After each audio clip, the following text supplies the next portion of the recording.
जो पार्लियामेंट चल रहा है, डिबेट कीजिए, डिफीट कीजिए सरकार को अगर कुछ गलत लगता है। कॉपीराइट देखो, हमने अगर सरकार का कोई मंत्री ऐसे बयान देता है तो अहंकार की भाषा बोलते हैं और उनको समझना चाहिए कि अहंकार कोई सहन नहीं करता।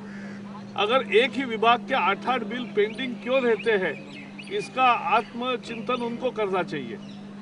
बाकी सभी बिल पास होते हैं, लेकिन मैं बताना चाहता हूं, कॉपीराइट बिल हो, आर्किटेक्ट बिल हो, हमने अमेंडमेंट दिए हैं और जो पास करना चाहिए एनआईटी बिल है या बाकी बिल है, बीएचयू का बिल है या बाकी बिल है, तो उसके लिए पहले ही हमने हमारी जो, मैं तो एचआरडी कमेटी में हूँ, तो एचआरडी ने तो स्वीकृत किया है।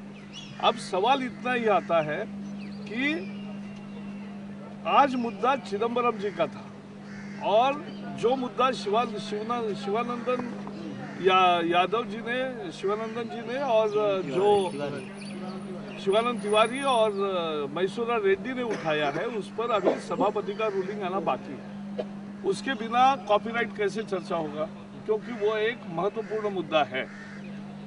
क्योंकि पहले जब ये एक नया ट्रेंड है सरकार का, और सरकार ऐसे ट्रेंड से जाएगी तो नहीं चलेगा कि एक बिल पेश करेगी संसद समिति को और स्थायी समिति का रिपोर्ट आने के बाद अचानक नए अमेंडमेंट्स लाएगी। कंपनी बिल में भी अभी 25 अमेंडमेंट बाद में लाए हैं।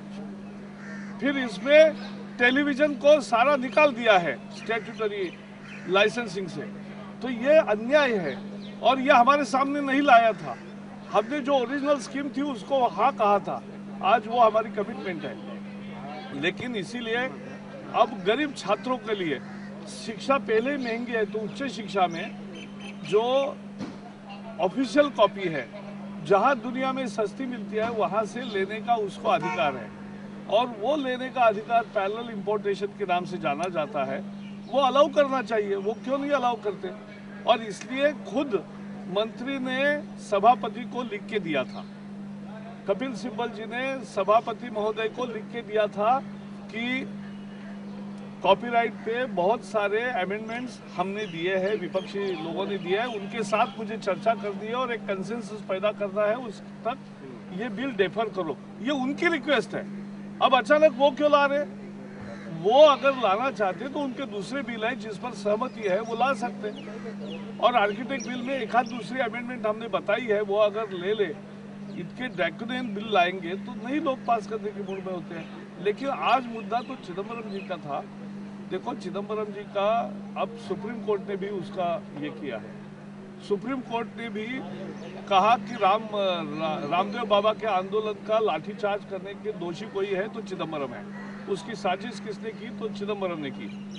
दूसरी बात उन्होंने कही है, अब आया है सामने कि सिविल एविएशन का जो विमान खरीद का है, उसका भी अंतिम सहमति चिदम्बरम जी ने दी है। फिर जो CWG का फाइनेंशियल आर्बिटर भी वो थे।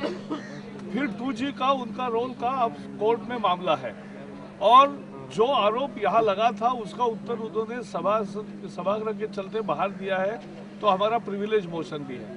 तो ये सब मिलके चिदम्बरम का मुद्दा था, इसलिए आज काम नहीं हो पाया क्योंकि उनका बयान नहीं आया। और इसलिए हम चाहते हैं कि सभापति को और प्रधानमंत्री को तुरंत सबको बुला के, सबको विश्वास में लेकर, अभी बचे 4 दिन है तो 4 दिन में ठीक काम हो और ये बिल जो अच्छे हैं वो पास होंगे, जो नहीं है वो डिफीट होंगे। उसमें क्या